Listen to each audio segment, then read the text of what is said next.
안녕하세요. 저는 딸아이를 키우고 있는 돌싱녀입니다. 저는 약 8년의 결혼 생활을 정리하고 이혼을 하게 되었는데요. 제가 이혼을 하게 되는 그날 TV에서나 보던 천벌이 있다는 것을 깨달았네요. 모두들 제 이야기가 궁금하실 텐데 지겨운 서로는 이만하기로 하고 바로 시작해 보겠습니다. 재미나게 들어주세요. 저와 남편은 결혼 7년 차를 맞이하고 있던 부부였어요. 저희에겐 눈에도 넣어도 아프지 않은 5살 된 딸아이가 있었습니다. 이제 5살이니 싫고 좋음을 표현하고 제법 대화가 통하긴 하지만 아이는 아이인지라 육아가 고된 건 어쩔 수 없는 일이었죠.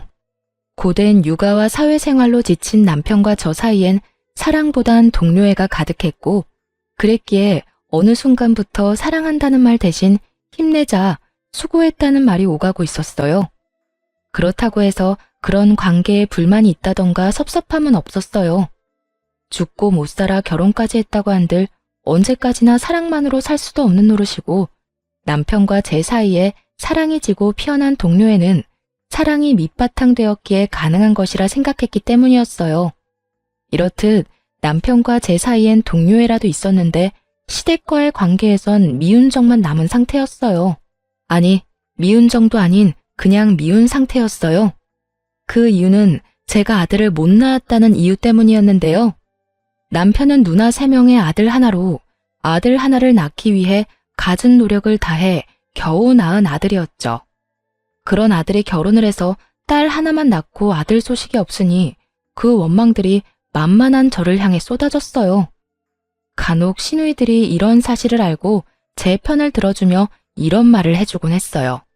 엄마, 아들 소식 없는 걸 왜 올케한테 뭐라고 그래? 아들 낳고 싶다고 생각만 하면 낳게 되는 것도 아니란 걸 다른 사람도 아닌 엄마가 더 잘 알면서. 그러고 이세 문제는 쟤들이 알아서 할 문제지 엄마가 나서서 이래라 저래라 할 문제가 아니라고. 그러니까 제발 올케 좀 그만 괴롭혀요. 이런 말을 듣고도 시모는 무시하기 일쑤였는데 가끔 입을 연다면 이런 말을 하곤 했습니다. 줄과 외에는 조용히 해. 이건 우리 집안 문제니까 넌 네 시댁일이나 신경 쓰라고. 이렇듯 출가 외인이라 줄을 그어버리는 시모를 보며 시누이들은 혀를 내두르며 한숨을 쉬었고 저의 편을 더 들어주려고 했지만 시누이들도 시누이 가정이 있으니 단단한 방패막이 되어주기란 힘든 것이 현실이었어요. 시부는 저에게 아들 하나 못 낳은 며느리라고 제 말에는 대답도 하지 않고 무시했고 시모는 갖은 말로 저에게 상처를 주곤 했습니다. 멀리 떨어져 살았던 터라 자주 오갈 수 있는 건 아니었지만 전화로 하는 시집살이 또한 만만치 않았기에 저는 정신적으로 피폐해졌어요. 시모는 적어도 일주일에 한 번은 꼭 전화가 와 저를 닥달하곤 했는데 그때마다 주제는 손자가 주를 이루었죠. 어디니? 바쁘니? 지금 회사라서요. 무슨 일 있으세요? 예, 네가 지금 회사 다닐 때니? 회사 다닐 시간에 병원이나 다녀보란 말이야. 아니면 점집이라도 가보던가. 이대로 우리 집 대 끊어놓을 생각 아니면 뭐라도 노력이라도 좀 해보란 말이다. 어머님, 제가 병원에 가고 싶다고 한들 아무 소용없는 거 아시잖아요. 그이가 하윤이 하나면 만족한다고 하는데 제가 뭘 더 어쩌겠어요. 저 혼자 병원 가서 되는 것도 아니고. 저한테 계속 이러지 말고 하윤이 아빠를 먼저 설득해 보세요. 너도 설득 못하는 걸 내가 어떻게 설득하니? 넌 네 남편 하나 못 구워 삼고 뭐하니? 내가 정말 너만 보면 답답해 죽겠다. 뭐 하나 제대로 하는 게 없어. 어머님도 설득 못한 어머님 아들 저라고 뭐 되겠어요? 어머님 아버님 마음 모르는 건 아닌데 사실 저희는 하윤이 하나로 만족해요. 요즘 같은 세상에 아들, 딸이 뭐가 중요하다고 매번 이러세요. 그러지 말고 이제 포기해 주세요. 정 포기가 안 되면 어머님 아들 먼저 설득하시던가요. 이것 봐. 내가 이럴 줄 알았다니까. 네가 딸 하나 낳고 그걸로 만족한다 생각하고 있는데 아들이 생기겠어? 빌고 또 빌어도 가지기 힘든 게 아들이야. 그러니까 그런 생각은 하지도 말고 뭐든 노력해보란 말이야. 너 아들 못 낳으면 다신 이 집에 발걸음도 못하게 할 테니 그런 줄 알아. 오지 말라고 하면 누가 겁이라도 먹는 줄 알았는지 으스대며 말하는 꼴을 보니 참 코웃음이 다 나오더라고요. 그렇게 해주시면 저도 감사하죠. 어머님이 먼저 그렇게 말씀하셨어요. 아들 못 낳으면 시댁에 올 필요도 없다고. 시모의 으스대는 꼴에 마음의 소리가 나버렸고 시모는 제가 그것만은 절대로 안 된다고 빌기라도 할 줄 알았는지 도리어 고맙다고 하는 제 말에 당황한 듯 말까지 더듬으며 되묻더라고요. 뭐야? 그렇잖아요. 아버님은 제가 무슨 말을 해도 들은 척도 안 하시고 어머님은 제가 갈 때마다 말로 상처 주는데 저라고 뭐 가고 싶어서 간 시댁이었겠어요? 도리는 다 하고자 해서 갔던 거 아닐까요? 그런데 어머님이 이렇게 친절도 하시게 오지 말라고 하시니 앞으로 아들 낳지 못하면 가지 않도록 하겠습니다. 그러면 들어가세요. 귓등으로 듣는 것도 하루 이틀이지 어느 순간부턴 저도 제 할 말은 하며 살게 되었고 시모는 그때마다 파르르 하며 화를 냈지만 그 순간뿐 다시 연락이 오곤 했어요. 하루가 멀다고 어느 날은 임신 종용, 하루는 옆집 개가 출산을 했는데 순혼만 낳았다. 이런 말을 듣고 있노라면 정말 정신병에 걸릴 것만 같더군요. 이런 모든 것들이 너무 힘들어 남편에게 하소연이라도 하고 있으면 언제나 결론은 남편이 시모에게 다시 이야기한다는 말이었어요. 여보, 오늘 또 어머님 전화 오셨어. 글쎄 오늘은 아들 못 낳을 거면 시댁에 오지도 말라고 하시더라. 그래서 안 간다고 하고 끊어버렸어. 끊고 나서도 내가 왜 이런 말을 듣고 있어야 하나 싶더라니까. 한두 번도 아니고 그냥 그러려니 해. 그렇게 매번 스트레스 받아 하면 당신만 힘들어. 정 안 되면 나한테 전화하라고 말하라고 해. 사실대로 말하면 되지. 당신은 둘째 가지려고 하는데 내가 싫어한다고. 내가 그 말을 안 했을까 봐서? 다 했어. 그런데도 어머님은 오로지 나만 잡으니까 문제지. 아니, 어머님도 아들 못 낳아서 그 시집살이를 당했다면서 어떻게 나한테 그렇게까지 하실 수가 있지? 아마 엄마는 본인 당한 거에 비하면 이건 아무것도 아니라고 생각하고 있을걸? 하여튼 너무 마음에 담아두지 말고 한 귀로 듣고 한 귀로 흘려. 나도 엄마한테 다시 말할 테니까. 그런데 여보, 진짜 우리 둘째 가지는 건 싫은 거야? 둘째도 딸이면 어쩔래? 나는 좋지만 당신은 더 힘들지 않겠어? 그리고 애 하나 키우는데 돈이 얼마나 드는데 쉽게 내릴 결정은 아니지. 아무리 아들 낳으면 아버지가 크게 한몫 주신다고 해도 그건 정말 아들 낳았을 때 일이고. 난 지금 우리 딸만 해도 만족해. 그래, 나도 우리 딸만으로도 충분히 행복한데 워낙 스트레스 받으니까 이야기해봤어. 그래, 나도 엄마한테 다시 이야기할게. 늘 결론은 같았고 남편이 시모에게 다시 말한다고 한들 달라지는 점은 없었어요. 하지만 대화를 나누며 싸우는 것도 아니었고 그런 대화 와중에 감정이 상하는 것도 아니었기에 시댁과의 감정은 좋지 않다고 해도 남편과의 관계는 끈끈하다고 믿어 의심치 않고 있었죠. 이런 남편이 어느 순간부터 점점 변해가고 있다는 생각이 들기 시작하더군요. 당시 딸은 어린이집을 다니고 있었는데 아침엔 출근길에 제가 등원을, 오후엔 남편이 퇴근길에 하원을 해주고 있었어요. 그런데 아이를 데리러 갈 시간이 지났는데 남편이 전화도 받지 않고 오지도 않는다는 연락이 심심치 않게 오더라고요. 여보, 어디야? 아직 회사야? 지금 가고 있어. 지금? 이렇게 늦을 것 같으면 선생님한테 연락을 해줘야지. 정 안 되면 나한테라도 연락했으면 내가 일찍 마치고 갔을 거 아냐. 요즘 따라 왜 이래? 혹시 회사에 일찍 나온다고 말하기 곤란한 상황인 거야? 일 처리하다 보면 이런 일 저런 일 다 생기는 거 당신도 알잖아. 나도 시간 내에 어떻게 해서 끝내보려고 정신없이 일하다가 연락 못한 거라고. 나라고 안 하고 싶어서 안 한 게 아니란 말이야. 하여튼 앞으로는 안 될 것 같으면 미리 연락할 테니까 잔소리 좀 그만해. 잔소리하는 게 아니라 그런 상황이면 내가 하윤이 데리러 가면 되니까 미리 말해달라고 하는 거야. 사람 말을 왜 그런 식으로 예민하게 받아들이는 거야? 그렇지 않아도 정신없는데 당신까지 전화로 이러니까 그렇지. 지금 어린이집 앞이니까 끊어. 집에서 이야기하자고. 날이 선 목소리에 짜증 가득한 말투. 남편이 예민한 상태라고 생각하긴 했지만 바쁜 시즌이기도 했고 아이 때문에 다른 사람보다 일찍 퇴근해야 하니 나름대로 예민해질 수밖에 없는 사정이 있겠거니 했어요. 거기에다 저 역시 회사 일로 정신이 없어 그냥 그러려니 하고 남편의 말을 믿고 넘긴 것이었죠. 그렇게 예민해진 남편의 눈치를 살피던 어느 날이었어요. 시모가 아무런 말도 없이 집으로 찾아왔더라고요. 때마침 주말이었던 터라 집에 있을 거라 확신하고 아침 7시부터 불시에 들이닥친 것이었어요. 어머님, 이 시간에 연락도 없이 무슨 일이세요? 아침부터 어디 갈 일은 없을 테니 연락도 없이 왔지.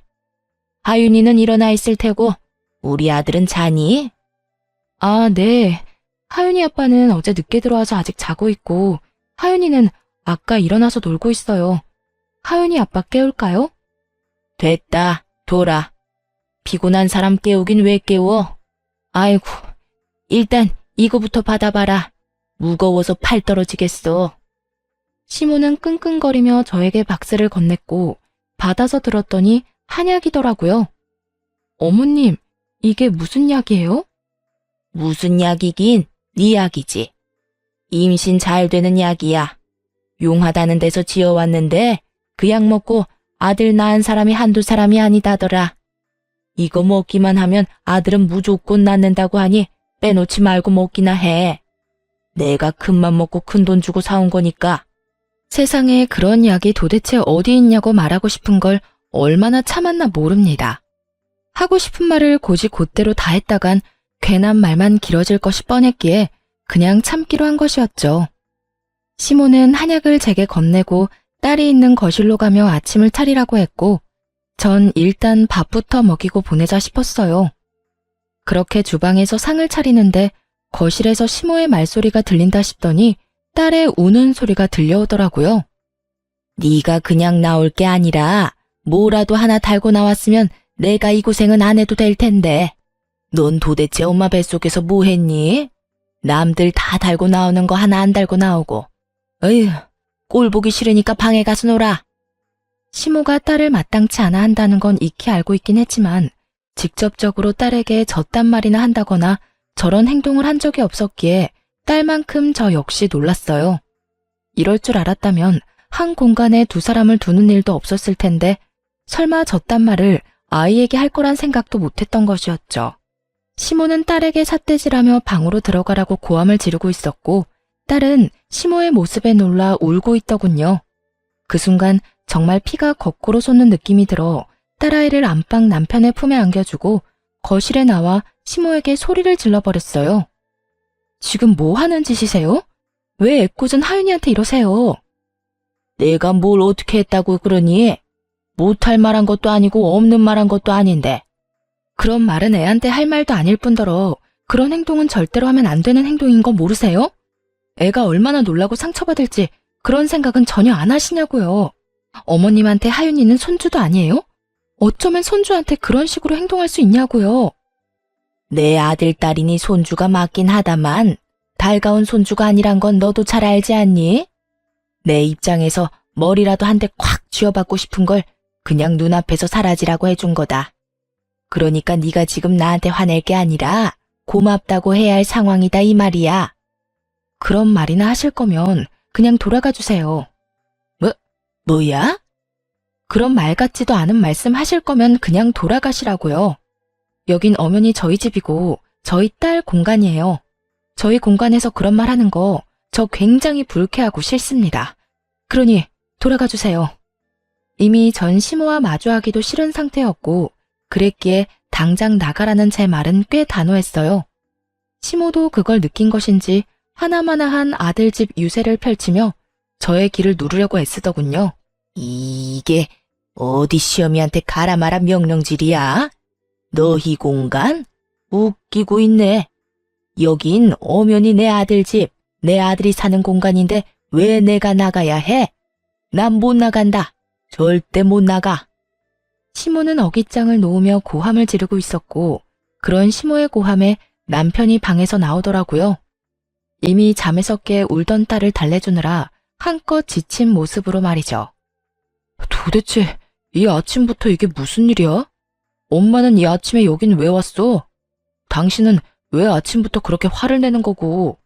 당신, 엄마가 우리 딸한테 뱃속에서 남들 다 달고 나오는 거 하나 못 달고 나왔다고 구박하는 것도 모자라 애한테 꼴 보기 싫다고 방에 들어가라고 화까지 내셨어. 그 덕에 우리 하윤이는 지은 죄도 없이 혼나서 울고. 난 다른 건 다 참아도 우리 하윤이한테까지 이러는 건 못 참아. 그러니까 당신이 지금 빨리 어머님 모시고 나가. 당장. 너 지금 이 시어미를 내쫓기라도 하겠다는 게야? 네. 저는 제 자식한테 함부로 대하는 사람을 저희 집에 두고 볼 수만은 없네요. 그게 어머님이라 할지라도 말이에요. 저의 흥분은 결혼 생활 이래 최고조에 달해 있었고 남편은 그런 제 모습에 한숨을 내쉬더니 노발대발 중인 시모를 잡아 끌고 집을 나가버리더라고요. 남편이 시모를 데리고 나가버린 후 아무래도 남편이 돌아오면 말싸움을 할 것만 같았어요. 그렇지 않아도 많이 놀랐을 딸아이에게 그런 모습까지 보여주고 싶지 않았어요. 그래서 딸아이를 친정에 맡기고 돌아와 남편을 기다렸어요. 이참에 확실하게 마무리 지어야 한다는 생각이 강하게 들더군요. 그렇게 제가 마음을 다잡는 사이 남편이 집으로 돌아왔고 대화를 시작했어요. 여보, 앞으로 한동안 당신 집이랑 멀리하고 지내고 싶어. 다신 이런 상황 우리 딸이 겪게 하고 싶지 않아. 오늘 일은 엄마가 심했단 거 나도 인정해. 그런데 아무리 그렇다고 해도 그건 아니지. 당신이 우리 집 하나뿐인 며느린데 말이 좋아야 한동안이지. 그 말은 그냥 연을 끊겠다는 말하고 같은 말이잖아. 그건 앞으로 어머님, 아버님 행동에 따라 달라지겠지. 지금처럼 계속 나랑 내 딸 무시하고 구박하면 연이 끊길 테고 그렇지 않고 있는 그대로의 우리를 받아들여준다면 다시 왕래하고 지내지 않겠어? 나도 무조건 연을 끊겠다는 말이 아니야. 단지 이런 식은 아니라는 거야. 어린애가 뭘 안다고 애한테 그런 말을 하냐 이거야. 심지어 어머님은 그런 행동을 해놓고도 본인이 잘못했다는 인지조차 없으셔. 그런 사람을 내 딸 곁에 계속 방치하겠다고? 난 절대 싫어. 방치하겠단 말이 아니잖아. 피할 게 아니라 부딪히면서 설득하자는 말이야. 이런 일 있었다고 연을 딱 끊어버리면 부모님이 우릴 뭐라고 생각하겠어? 미워하기만 하다가 결국 그렇지 않아도 미워하는 우리 딸을 더 미워하시겠지. 당신은 그런 걸 바라는 거야? 애초에 그게 잘못된 거야. 어떻게 본인들 손주를 그렇게 미워할 수가 있는 거냐고. 아들이 아니라 딸이라서? 그런 이유로 미워하는 티를 애한테 팍팍 내는데 그런 게 잘못됐다는 거 당신은 정말 몰라서 그래? 우리가 부모니까 우리가 딸을 보호해야 하는 게 맞는 거 아니야? 하여튼 나하고 하윤이는 한동안 시댁엔 안 갈 거니까 그런 줄 알고 어머님께도 우리 집에 오지 말라고 해줘. 당신이 전하지 않으면 내가 직접 말할 테니까 그런 줄 알고. 전 이때도 그렇고 지금도 그렇고 제가 틀린 말 했다고 생각하지 않습니다. 시모의 행동은 선을 넘었고 상식을 벗어난 수준이었어요. 시부모님 입장에서 손이 귀한 집에 손주 한번 안아보지 못해 섭섭하고 안달이 난 마음을 이해하지 못하는 것은 아니었어요. 하지만 본인 아들이 그렇게 둘째는 싫다고 하는 가운데 그 비난의 화살을 저와 제 딸에게 쏘아버리는 건 저로서는 절대 용납할 수도 용납해서도 안 되는 일이라 생각했습니다. 그래서 전 남편에게 제 뜻을 굽히지 않고 말하게 되었고 남편은 그저 시댁의 입장에서만 생각한다 싶더니 결국 저의 성격을 트집잡아 화를 내기 시작하더라고요. 당신 진짜 이런 사람이었어? 무슨 여자 성격이 이렇게 대쪽 같아? 좀 아닌 것 같아도 상황에 따라서 좀 굽힐 줄도 알아야지. 하나부터 열까지 무조건 당신 말대로 당신 뜻대로 다 해야 그 직성이 풀리는 거야? 이런 상황이니까 굽히지 않는 거야. 내가 지난 결혼 생활 동안 이렇게까지 싫다고 한 적이 있었어? 누구보다 잘 아는 사람이 왜 그런 식으로 말해? 아, 됐어. 당신한테 진짜 실망이 크다. 난 당신이 이런 여자인 줄 꿈에도 몰랐다. 당신이 뭐라고 하든 난 우리 집에 갈 거니까 당신은 당신이 하고 싶은 대로 해. 더는 이 이야기 하지도 말자. 진짜 질리니까. 치열한 말다툼 끝에 남편은 마음대로 하라고 아주 큰 소리를 지르며 방으로 들어가 버렸고 그렇게 저희의 각방살이가 시작되었어요. 다음날 딸을 데리러 친정에 갔더니 엄마가 굳은 표정으로 절 조용히 부르더라고요. 딸, 너 이것 좀 봐라. 굳은 표정으로 엄마가 저에게 건네준 것은 다름 아닌 딸이 그린 그림이었어요. 딸, 남편, 저로 추정되는 사람이 나란히 서 있는 그림이었는데 도무지 이상한 점이 없는 그림을 건네주는데 엄마의 표정이 너무나도 굳어있어 의아했죠. 이게 왜? 무슨 문제 있어? 나도 아무 문제가 없는 줄 알았는데 하윤이가 이 그림을 그렸길래 내가 누구냐고 물어봤는데 글쎄 이 여자가 네가 아니라 언니라고 하더라. 내가 몇 번이나 물었는데 계속 언니라고 그랬어. 아빠 친구 언니라고. 이게 무슨 일이니? 뭐? 확실해? 엄마가 아니라 언니래? 그래. 몇 번이나 물어서 애가 짜증을 다 내더라니까. 너 정서방이랑 무슨 일 있니? 이거 엄마가 보기엔 보통 일 아닌 것 같아. 엄마의 말대로 보통 일은 아닌 것 같았어요. 물론 아이의 말을 100% 신뢰할 수 있는 건 아니었지만 같은 말을 반복해서 한다는 건 그만한 이유가 있기 때문이었죠. 결국 전 남편을 믿기 위해 남편에게 사람을 붙이게 되었습니다. 이렇게 오해만 쌓여나가다간 우리 부부 사이에 모르긴 몰라도 큰일이 벌어질 것이 뻔했기 때문이었죠. 흥신소의 연락을 기다리면서도 얼마나 바라고 또 바랐는지 모릅니다. 제발 딸의 착각이기를, 제발 제 결혼 생활의 종지부를 이런 식으로 찍게 하지 말아달라고 말이죠. 하지만 저의 이런 바람과는 달리 흥신소에서 전해온 소식은 제 결혼 생활의 끝을 알리고 있었고 제가 모르고 있던 현실은 정말 충격 그 자체였습니다. 안녕하세요, 사모님. 조사해본 결과 남편분은 외도를 저지르고 있는 것이 맞았습니다. 상대는 남편분이 다니고 있는 회사 근처 카페에서 일하는 알바생으로 나이는 25살이더라고요. 접근은 먼저 남편분이 했고요. 상간녀 역시 남편분이 유부남인 거 다 알고 있더라고요. 25살 어린 나이에 남편분을 정말 사랑해서 만나는 것 같지는 않고 아마 남편분이 어느 정도 가진 것이 있다는 사실을 알고 관계를 유지하고 있는 듯 했어요. 상간녀 집안은 더 조사해봐야 알겠지만 그렇게 부유한 집안은 아닌 듯 하고요. 일단 여기까지고요. 더 알아내는 대로 연락드리겠습니다. 우연찮게도 상간녀의 나이는 25살이라고 하더라고요. 남편을 처음 만났을 때 제 나이가 25살이었는데 참 많은 생각이 오가더군요.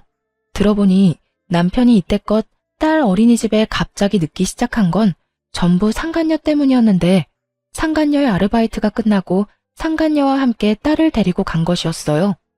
상간녀의 아르바이트 시간을 비교해보니 계산이 되더군요. 딸과 함께 남편과 상간녀가 찍힌 사진을 보는데 정말 치가 떨렸어요. 외도를 저지른 것도 치가 떨리는데 그 더러운 현장에 딸도 함께 데리고 있었다는 사실이 저를 더욱 화나게 했어요. 그 모진 순간들에도 저는 남편을 정말 믿었는데 그랬기에 지금까지 버틸 수 있었던 것이었는데 처음 안 순간부터 해서 지금까지 함께한 세월이 얼만데 어떻게 그런 우리의 시간을 이런 식으로 마무리하게 만드나 싶더군요. 남편에 대한 배신감은 생각보다도 컸고 외도 사진들을 보며 얼마나 울고 또 울었나 몰라요. 연애 시절 저를 향하던 남편의 미소를 사진에서 보는 순간 전 아이를 위해서라도 이혼을 해야만 한다는 생각이 들더군요. 더는 남편에겐 저와 딸이 있는 가정은 필요 없어 보였으니까요. 그렇게 전 친정 부모님께 모든 사실을 털어놓고 딸을 부탁드리고 이혼 준비를 시작했어요. 증거가 명확한 덕분에 이혼 준비는 수월하게 진행되었고 마무리가 될 무렵 상간녀를 찾아갔습니다. 어떤 여자인지 직접 보고 싶었거든요. 상간녀가 일하는 가게에 들어서는 순간 저를 알아본 상간녀의 표정이 순식간에 굳더군요. 저는 주문도 하지 않은 채 테이블로 가서 앉았고 그런 제 테이블로 상간녀가 물을 가지고 와 맞은편에 앉더라고요. 무릎을 꿇고 비는 건 아니더라도 최소한 죄 지은 얼굴이라도 할 줄 알았는데 예상과는 달리 상간녀는 당당하게 저에게 이런 말을 했어요. 남의 직장까지 왜 찾으러 온 거예요? 저한테 무슨 할 말이 있다고. 정말 뻔뻔하기가 하늘을 찌르지 않나요? 상간녀는 귀찮아 죽겠다는 표정으로 저에게 이런 말을 했고, 전 그런 상간녀를 쏘아보며 이렇게 말해주었어요. 몰라서 물어? 도대체 얼마나 뻔뻔한 인간이길래 유부남이나 만나고 돌아다니나 싶어 그 면상이나 보러 왔는데 생각보다 더 뻔뻔하네. 나 방금 깜짝 놀랐잖아. 너무 당당해서 내가 상간녀라도 된 줄 알았어. 제가 당당하지 못할 이유가 없잖아요. 말이야 바른 말이라고 남편 관리 못한 사람이 잘못이지 제가 무슨 잘못이 있겠어요? 전 그저 제가 좋아 죽겠다는 오빠 마음 받아준 거밖에 없다고요. 아, 그러니까 넌 유부남이든 말든 널 좋아 죽겠다고 하니 불륜을 저지른 것 뿐이라는 거네? 사랑은 죄가 아니다. 이런 말을 하고 싶은 거네? 그렇죠. 오빠가 그러는데 어머님이랑 아버님이 손주 기다린다고 하더라고요. 만약 제가 아들 하나 낳아주기만 하면 그쪽 같은 여자랑은 당장 이혼한다고 하기도 했고요. 나이도 어리겠다, 자궁도 건강하겠다. 낳다 보면 그깟 아들 하나쯤은 시간 문제 아니겠어요? 그러니까 험한 꼴 당하기 전에 스스로 물러나요. 같은 여자로서 걱정되어서 하는 말이에요. 걱정? 참 감동적이네. 가정 있는 남자 만나느라 그렇지 않아도 바쁠 텐데 내 걱정까지 해주고 말이야. 그런데 어떡하지? 난 네 걱정 따위는 필요 없는데. 내 앞에서 자존심 세워봤자 소용없어요. 그렇게 아득바득 노력해봤자 어차피 그쪽은 나한테 남편 뺏긴 불쌍한 여자일 뿐이니까요. 그러니 내가 한 말 너무 고깝게 듣지 말고 새겨들어요. 아, 그리고 내가 그쪽한테 위자료 많이 챙겨주라고 우리 오빠한테 잘 말해둘 테니 애 키울 돈 걱정은 하지 말아요. 나 그렇게까지 못된 사람은 아니거든요.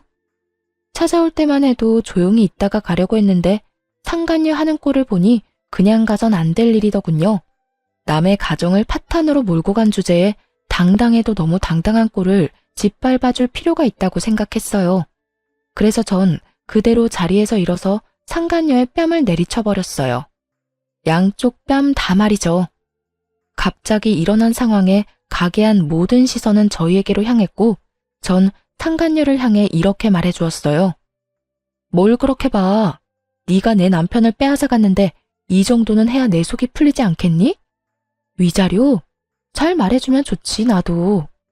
그런데 내 위자료는 내가 알아서 잘 받아낼 수 있으니까 걱정하지 마. 참고로 너한테도 받아낼 생각이니까. 너도 돈 준비하는 게 좋을 거야. 금액이 네 생각보단 꽤 클 거야. 그러니까 넌 돈 준비나 똑바로 하고 아들 낳을 준비나 해. 너도 나처럼 아들 못 낳으면 네 오빠가 또 바람 피울지 누가 알겠니? 그럼 나는 이만 가볼 테니까 그딴 쓰레기 같은 집안에서 다 같이 한번 잘 썩어봐. 상간녀는 저를 노려보며 부들부들 떨고 있었고 전 그런 상간녀를 뒤로 한 채 집으로 돌아왔습니다. 소파에 앉아 얼얼한 손을 식히고 있는데 화가 난 남편이 집으로 들어와 저에게 따져 묻기 시작하더군요. 야, 너 꼭 거기까지 찾아갔어야 했어? 너랑 내 문제인데 왜 M&A를 찾아가서 그 곤욕을 겪게 만들어? 그 순간에도 남편은 제가 외도 사실을 안 것 자체에는 관심조차 없었고 그저 상간녀가 겪게 된 상황만 불만이 가득해 보이더라고요. 정말 오만정이 다 떨어진다고 그러죠? 저는 남은 정이 없다고 생각했는데 그렇지 않았는지 노발대발 남편을 보고 있는데 정이 뚝뚝 떨어지는 느낌이 들었어요. 이게 어떻게 너랑 내 문제만 돼? 그리고 곤욕? 나는 내 남편과 내 딸의 아빠를 잃게 생겼어. 그런데 그까짓 일이 곤욕이래? 그래, 네가 오늘 찾아가서 그 난리를 피워준 덕분에 유진이 일자리도 잘리고 얼굴까지 못 쓰게 됐더라. 네가 때렸다며? 그러면 내가 거기까지 그냥 인사만 하려고 간 줄 알아? 그리고 똑바로 알기나 해. 딱 2대 때렸어. 그 2대로 걔 얼굴이 못 쓰게까지 됐다고 하면 걔 얼굴에 문제가 있는 거야. 알겠어? 진짜 못 쓰게 만들어주려다가 겨우 참은 사람 그만 건드려. 진짜 이해가 안 돼서 하는 말인데 지금 당신이 뭘 잘했다고 나한테 큰 소리야? 지금 무릎 꿇고 제발 이혼해달라고 빌어야 하는 상황인 거 몰라? 너 지금 내가 이혼 안 해주면 이혼도 못해. 배운 만큼 배웠다는 사람이 몰라서 이렇게 내 앞에서 당당한 거야? 내가 바람 피운 것까지 다 알게 됐는데 당신이 나랑 계속 살겠어? 그럴 리가 없잖아. 그동안 허투루 산 건 아니었나 보네. 그건 아는 걸 보니 말이야. 그래, 나 이혼할 거야. 그런데 그냥 편하게는 이혼 못 해주지. 원하는 게 뭐야? 양육비 다 필요 없으니까 이 집 나한테 넘겨. 위자료도 물론 줘야 할 거고 나 상간녀 소송도 할 거니까 그런 줄 알아. 뭐? 이 집을 넘기라고? 그게 말이나 돼? 이 집 살 때 내 돈도 절반 들어갔고 그 절반만 넘기는 건데 뭐 그렇게 쪼잔하게 굴어. 이 이혼 하루라도 급한 사람은 내가 아니라 너 아니니? 얼른 그 여자랑 살림 차리고 아들 하나 낳아야 할 거 아니야. 그 여자는 그런 삶을 원하는 것 같던데. 남편은 고민하는 듯 싶더라고요.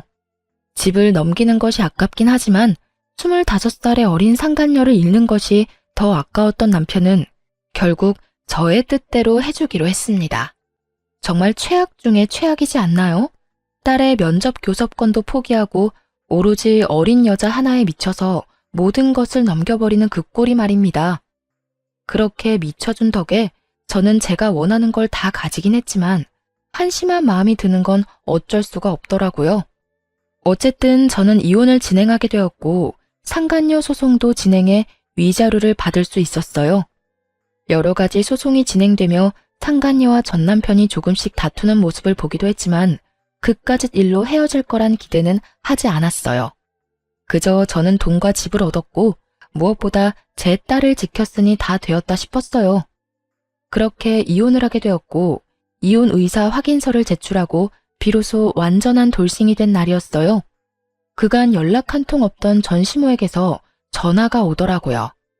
이혼 소식을 들었나 싶기도 했고 도대체 무슨 말을 할까 싶어 전화를 받았어요. 심한 말을 한다면 그동안 참았던 말들을 좀 해주고 싶기도 했으니까요. 그런 생각을 하며 받은 전화인데 시모는 전혀 예상치 못한 말을 하더라고요. 너 지금 어디니? 왜 병원엔 코빼기도 보이지 않는 거야? 병원이요? 무슨 병원이요? 너 어디 아프니? 왜 아무것도 모른다는 듯이 말해? 네 남편 지금 오늘 내일 하는 거 모르니? 네? 그게 무슨 말이세요? 제 남편이 왜 오늘 내일 해요? 병원에 있다뇨? 너 정말 몰랐니?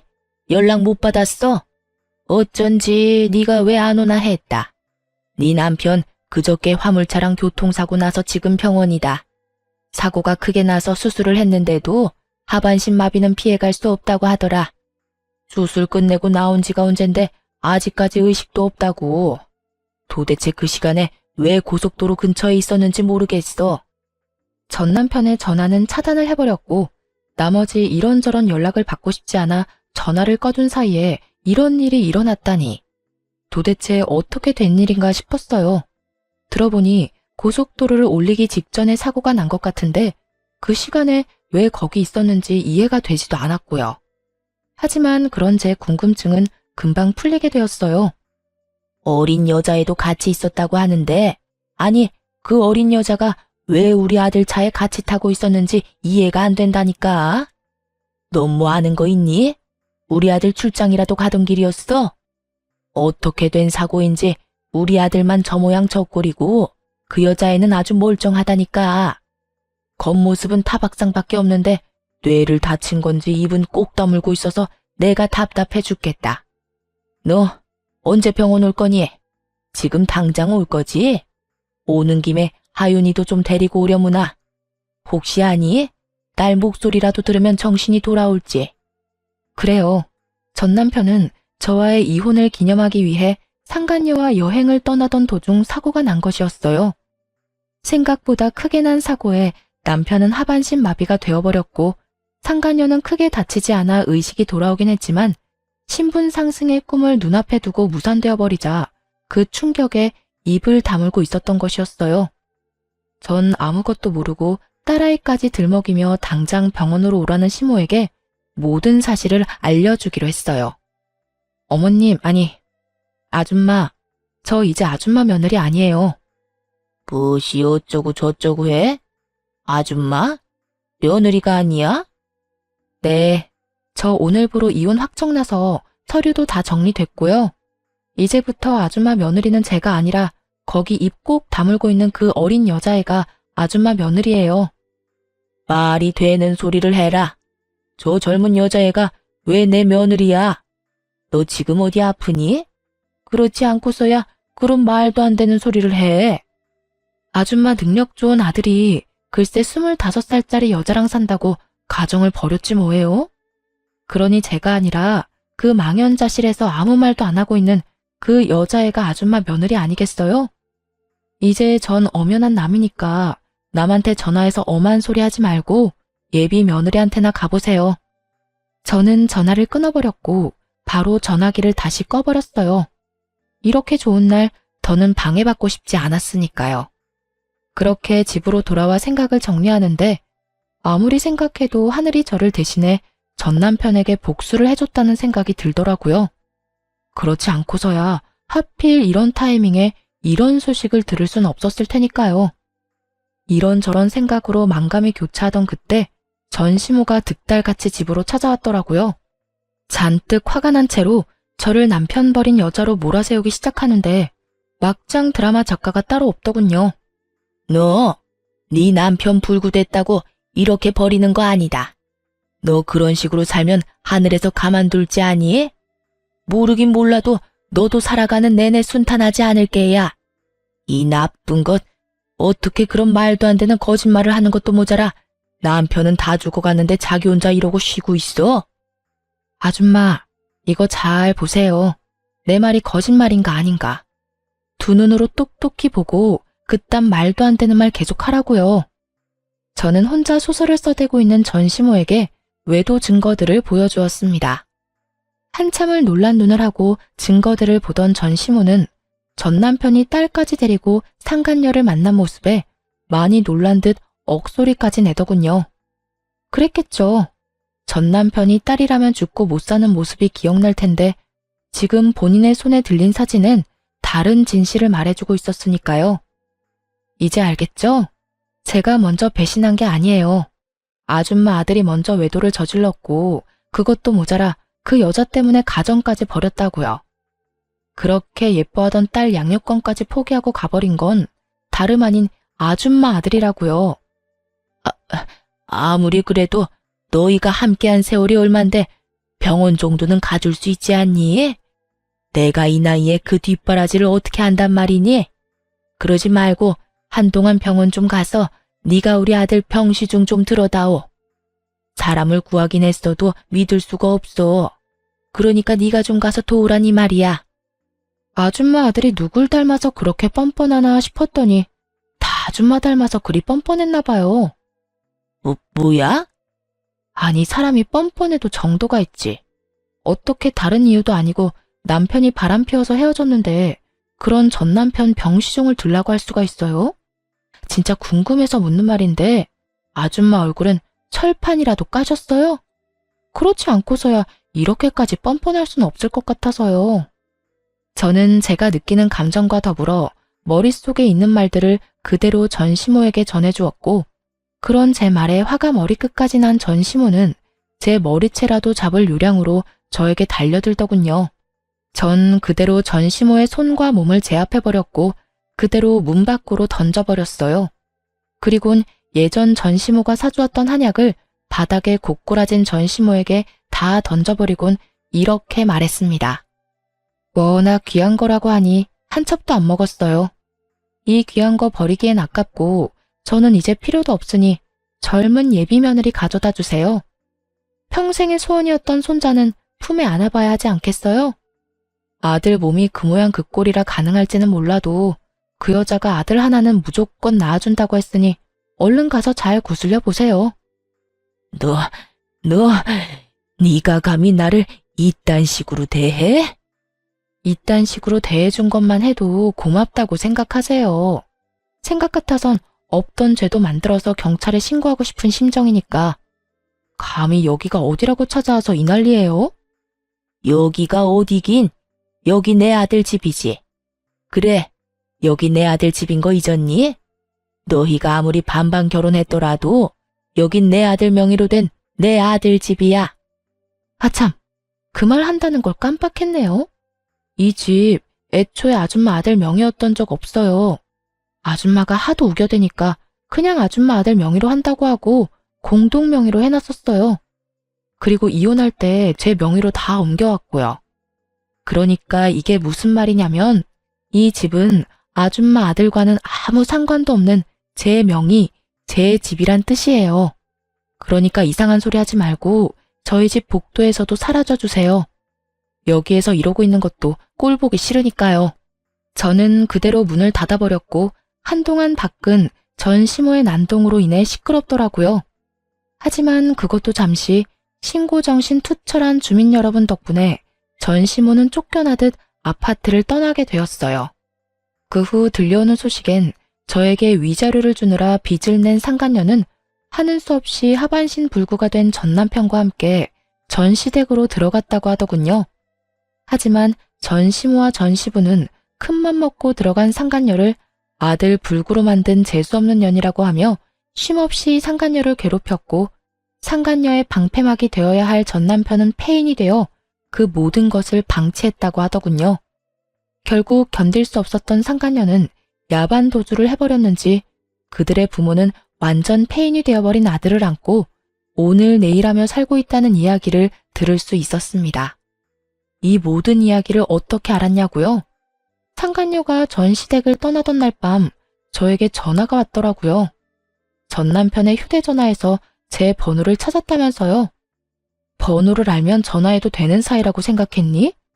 어떻게 넌 끝까지 이렇게 뻔뻔하니? 내가 오죽했으면 이렇게 전화까지 했겠어요. 아줌마는 나한테 다 이야기해줄 수 있었잖아요. 오빠 식구들이 저런 인간 같지도 않은 인간이라는 거 말해줄 수도 있었잖아요. 그때 그 한마디만 해줬더라도 내 꼴이 이렇게까지 우스워지진 않았을 거라고요. 내가 뭘 잘못했다고 사람을 쥐잡듯이 잡아요? 내가 뭘 잘못했다고 아들 잡은 년 취급을 하냐고요. 내가 그런 말을 왜 해줘? 네 말대로 남편 관수도 못해서 딴 년한테 남편 뺏긴 여자가 너한테 그런 충고할 자격이나 있었겠어? 그리고 네 인생 네가 꼬아놓고 왜 엄한 사람 탓을 해? 정신 차려 이 한심한 거사. 어린 나이 하나 믿고 남자 홀릴 땐 언제고 이제 와서 뭐가 어쩌고 저쩌고 해? 왜 말을 안 해줬냐고? 아직 험한 꼴 덜 당했지. 인생 더 나락으로 가게 한번 만들어줘봐. 네가 어디 있는지 어디서 뭘 하는데 어떻게 해서든 알아내서 실시간으로 네 시엄마한테 다 알려줘봐. 이 여자가 진짜 미쳤나? 그러기만 해요 어디? 내가 진짜 가만 안 있어. 그러니까 피차 귀찮은 일 만들지 말고 연락 좀 하지 마. 알겠어? 그 후론 정신 나간 상간녀에게 연락이 오는 일은 없었고 그 대신 예전 시부모가 집으로 찾아오더군요. 전 문도 열어주지 않았고 그 후 집을 이사해버렸어요. 집을 옮기는 김에 친정도 이사하게 되었고 큰 집을 사 함께 지내고 있습니다. 어느새 초등학생이 된 딸은 마음이 아프지만 다행스럽게도 아빠를 찾는 일은 거의 없어요. 크면서 아빠를 찾는 일이 생길 수도 있겠지만 제가 많은 사랑을 주며 키운다면 딸도 모든 사실을 잘 이해하고 넘길 수 있을 거라 생각하고 있어요. 처음 전 남편의 외도 사실을 알았을 때 이혼을 다짐하면서도 딸 때문에 고민하지 않았던 건 아니었어요. 이혼녀 딱지는 괜찮지만 이혼녀의 자식이라는 딱지는 딸에게 지게 하고 싶지 않았기 때문이었죠. 하지만 그런 걱정과 그런 우려가 무색하기도 딸은 밝고 건강하게 자라고 있고 이혼에 대해서도 천천히 조금씩 잘 받아들이는 것 같아 여러모로 다행스러운 요즘이네요. 앞으로도 딸에게 더 많은 사랑을 주고 더 많은 시간을 함께 보낸다면 조금이라도 아빠에 대한 부재를 메워줄 수 있지 않을까 합니다. 이로써 저의 사연도 끝이 났습니다. 함께 해주신 모든 분 감사합니다. 다들 건강하세요.